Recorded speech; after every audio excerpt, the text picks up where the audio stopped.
Here's a question that might surprise you. What if the next rich country in Southeast Asia is not Singapore? What if it is not even a country you have been watching closely? What if it is Malaysia? Right now, most people look at Southeast Asia and see two kinds of countries. On one side, you have Singapore, tiny, ultra-wealthy and already at the top. On the other side, you have fast-growing economies like Vietnam and Indonesia, exciting but still far from rich. Malaysia sits in the middle, and that is exactly where the story gets interesting. Malaysia has been stuck in the so-called middle income trap for decades. It grew fast, got comfortable, and then slowed down. But something has changed, something big. And today we are going to break down exactly what is happening, why it matters, and whether Malaysia is really on the path to becoming the wealthiest nation in Southeast Asia. Malaysia is no longer just growing, it is positioning itself to lead. Let's start with the basics. Malaysia is a country of about 33 million people located in the heart of Southeast Asia. It has a GDP of around $400 billion, which makes it one of the largest economies in the region. But GDP alone does not tell the full story. What really matters is GDP per capita, how much wealth each person has on average. And here, Malaysia sits at around $12,000 per person per year. Compare that to Singapore, which is above $85,000 per person. That is a huge gap. But compare Malaysia to its other neighbors, Indonesia at around $5,000 or the Philippines at around $3,800, and suddenly Malaysia looks very impressive. Malaysia is already the second most competitive economy in Southeast Asia, right behind Singapore. The Global Competitiveness Report of 2025 ranked Malaysia 23rd in the entire world, not just in Asia, in the world. That puts it ahead of many European nations that you might assume are richer. And it gets better. In 2024, Malaysia's economy grew by 5.1%. That might not sound like a big number, but it was a sharp jump from just 3.7% in 2023. The economy was picking up speed exactly when the rest of the world was slowing down. 5.1% growth in 2024. Malaysia was accelerating while the world was braking. Now, let's talk about the elephant in the room, the middle income trap. This is something economists talk about a lot. Here's what it means in plain English. A country grows quickly when it is poor because cheap labor attracts factories and investment. But once wages start rising, that country loses its edge. It becomes too expensive to compete with poorer nations, but not advanced enough to compete with rich ones. It gets stuck. This is exactly what happened to Malaysia in the 2000s and 2010s. Growth slowed, wages stagnated, talented young Malaysians started leaving for better opportunities in Singapore or abroad. It looked like Malaysia might stay in the middle forever. But then something shifted. The world changed and Malaysia changed with it. The US-China trade war and the global push to diversify supply chains created a massive opportunity. Companies that used to rely entirely on China for manufacturing suddenly needed a plan B. They needed a stable, educated, English-speaking country with good infrastructure and a strategic location. Malaysia fit that description perfectly. Foreign investment started pouring in, and not just any investment, high-quality, high-tech investment, the kind that builds a modern, advanced economy.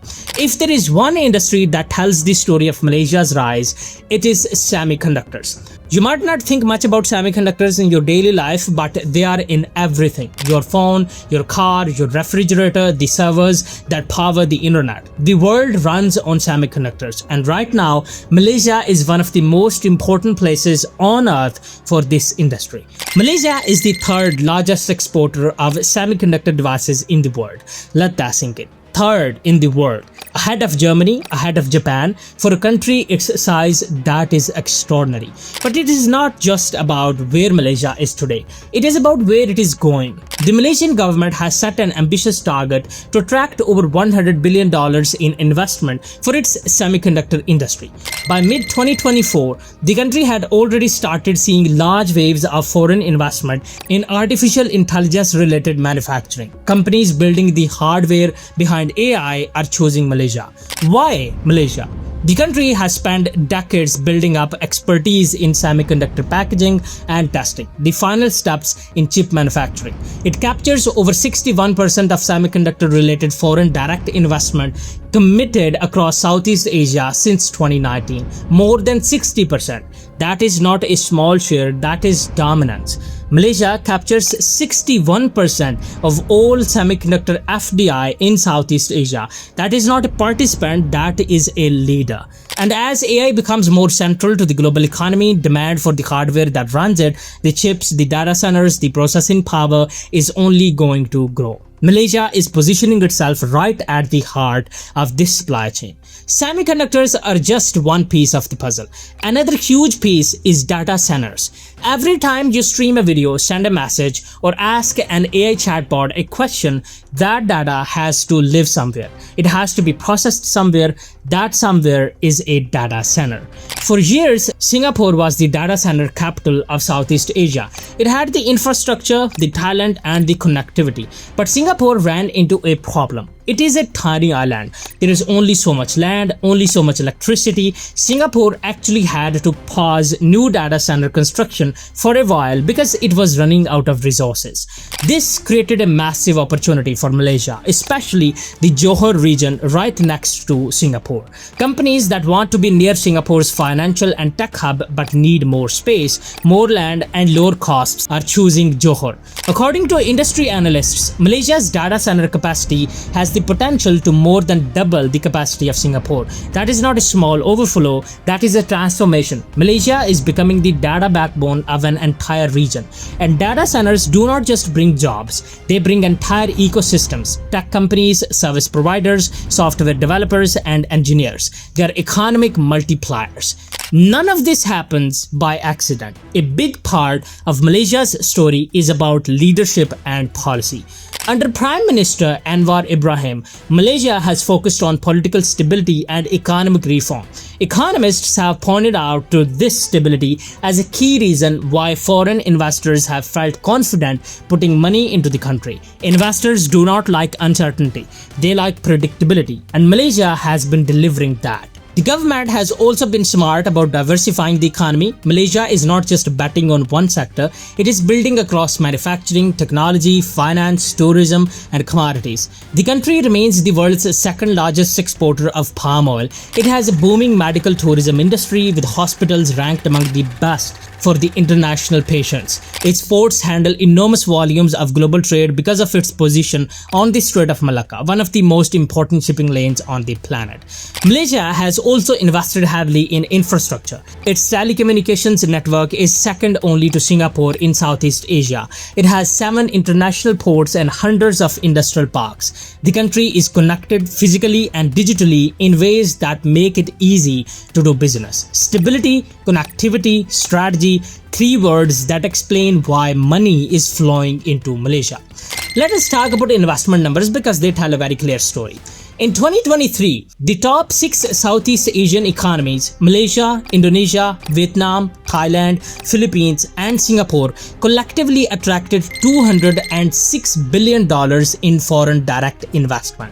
At the same time, China attracted just $43 billion. For the first time in a decade, Southeast Asia pulled in more foreign investment than China. That is historic. Malaysia was a major beneficiary of this shift. Its combination of political stability, skilled workforce, strong infrastructure, and strategic location made it one of the top destinations for companies relocating or expanding out of China. And the growth forecast for Malaysia over the next decade is around 4.5% annually. That is not explosive, but it is steady and strong. It is the kind of growth that builds real wealth, real institutions, real middle-class prosperity. The household income in Malaysia has also been growing. In 2024, the average monthly household income was 9,155 Malaysian ringgit, with the wealthiest regions like Selangor, Kuala Lumpur, and Johor all crossing the 10,000 ringgit threshold. People's lives are getting materially better. Now, let's be honest. Malaysia is not without its challenges. It would be misleading to only tell the positive side of the story. The biggest challenge is income inequality. While average incomes are rising, the wealth is not equally distributed.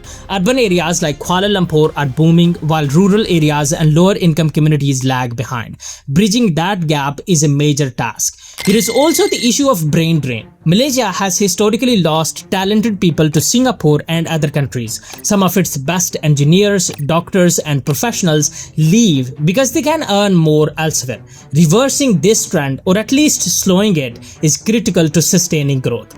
And while Malaysia has made great strides in high-tech manufacturing, it still needs to move up the value chain. Right now, it dominates the packaging and testing end of semiconductors, which is important but less profitable than chip design or advanced fabrication.